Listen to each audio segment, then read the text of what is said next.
Hello, welcome to the session on dictionaries. Consider the situation where we need names of the months from their numbers. We can have a list of month names. Then the month list of 1 will give us January, month list of 2 will give us February, and so on. But what if we need the reverse? We need a construct that indexes using strings so that we can access the month number using their names. And this is what a dictionary does. So in this session, we shall learn dictionaries. By the end of this unit, you will be able to create dictionaries. You will also be able to remove and add elements to a dictionary.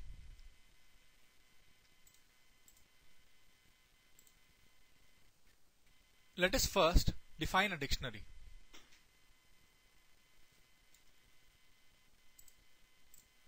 It is given as key values pairs separated by commas enclosed in curly brackets.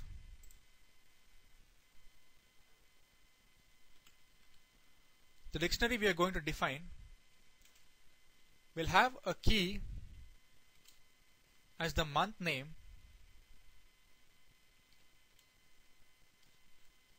and its corresponding value as the month number.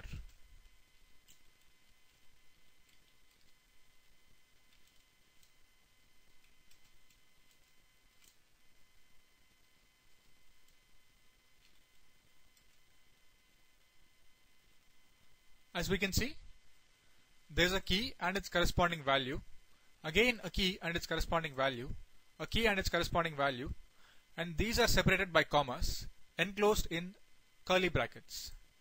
This is how you define a dictionary. So mon to num here now is a dictionary. And when we do,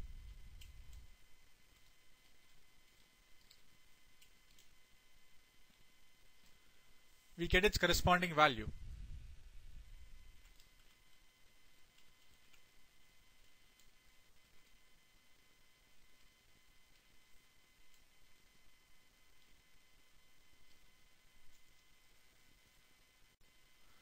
The keys in a dictionary can be variables other than strings, such as integers or floats.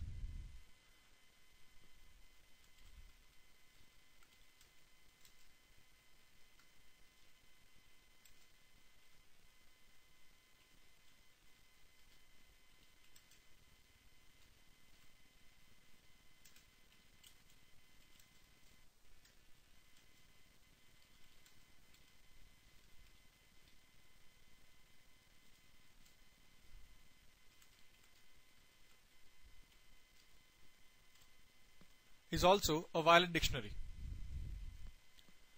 We have the keys method on a dictionary that lists all the keys in the dictionary, and the values method which lists all the values in the dictionary. Let us try it on the first dictionary we defined.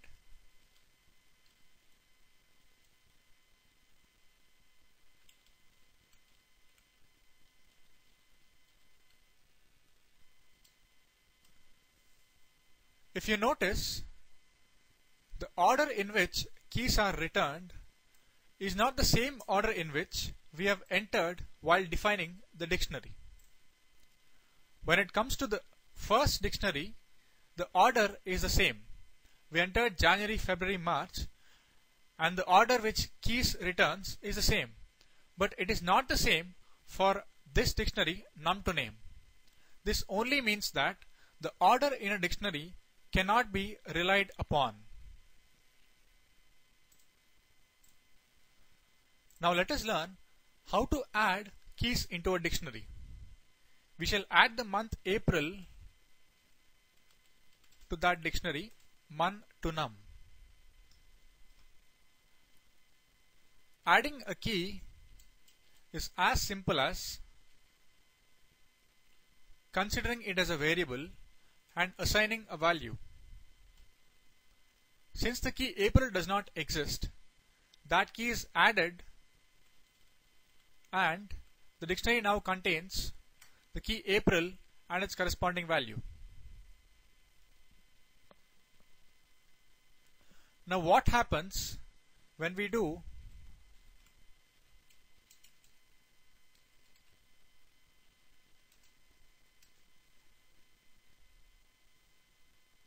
the answer is simple. Since the key already exists, that value is overwritten. Now let us learn how to delete a key from the dictionary. We use the keyword del followed by the value that must be deleted.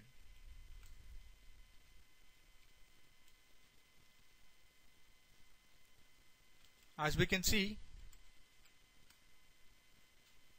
the key March and its corresponding value have been deleted.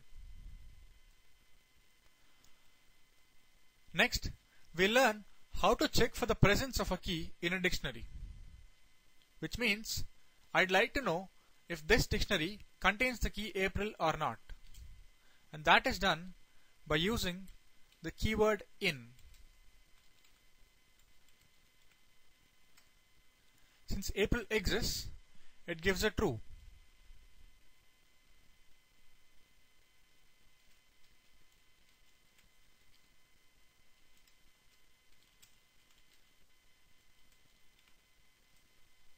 And there we have a false. Let us see what happens when I try to check for the presence of a value.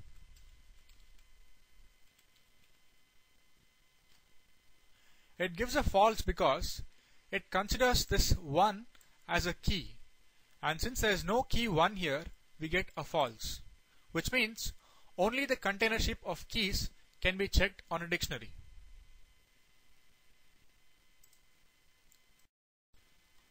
Let us solve the following problem.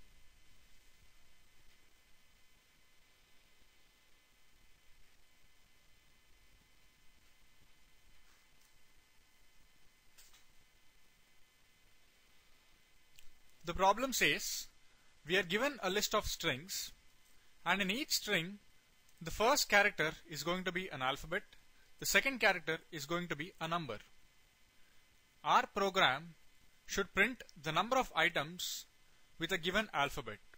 For example, in this list, if A is given, it should print 3, if B is given, it should print 1, and so on. Firstly, we do not know what are the alphabets in each string in the given list. At some point there can be a C, at some point there can be a D, and so on.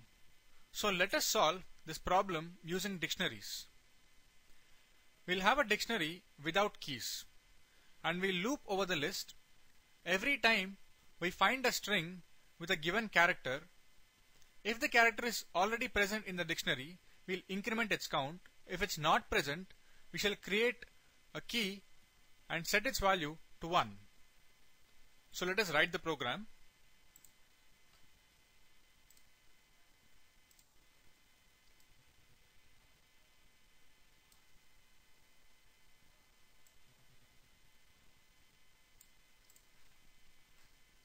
First, we'll create the list.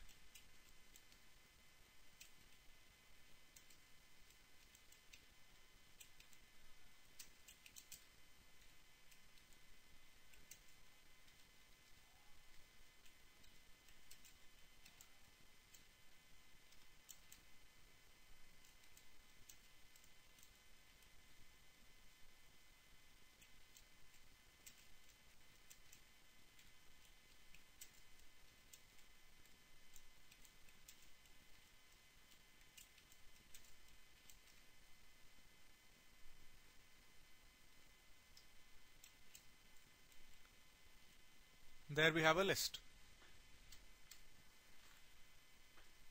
Let us have a dictionary.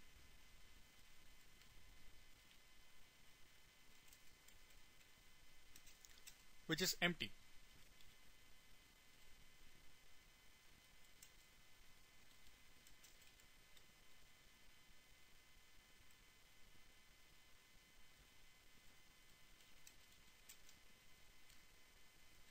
for each item in the list,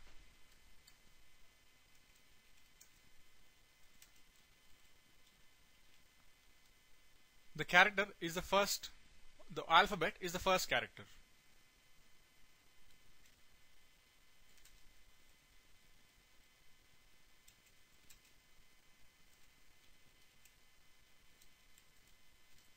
If it contains that key,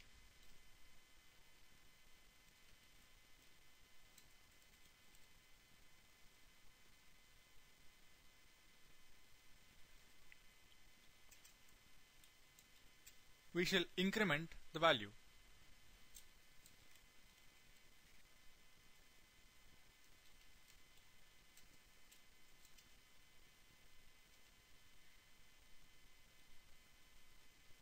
If it does not, we shall create one. That way, even though the character or the alphabet is not present in the dictionary, the moment it's encountered, we are creating a key for it.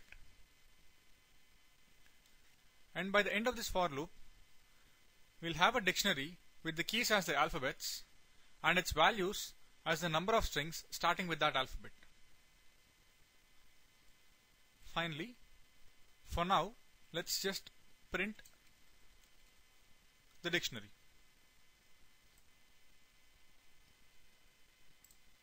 I'm saving it as char count.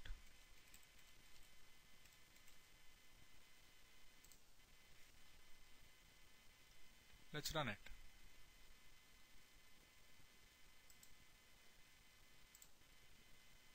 There we have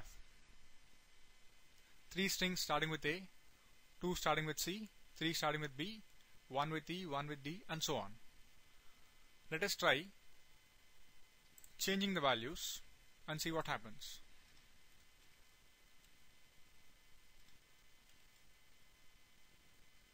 We shall also include a new character or a new alphabet.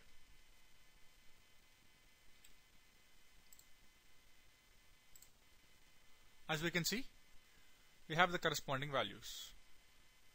Once again, let us look at the code that we have written. We are creating an empty dictionary and we are looping over each item on the list. On each item, we separate the alphabet and check if the alphabet is present in the dictionary or not. If it is present, we increment its count. If it is not present, we create a key. And finally, we'll have the dictionary with all the values as the number of strings starting with that character.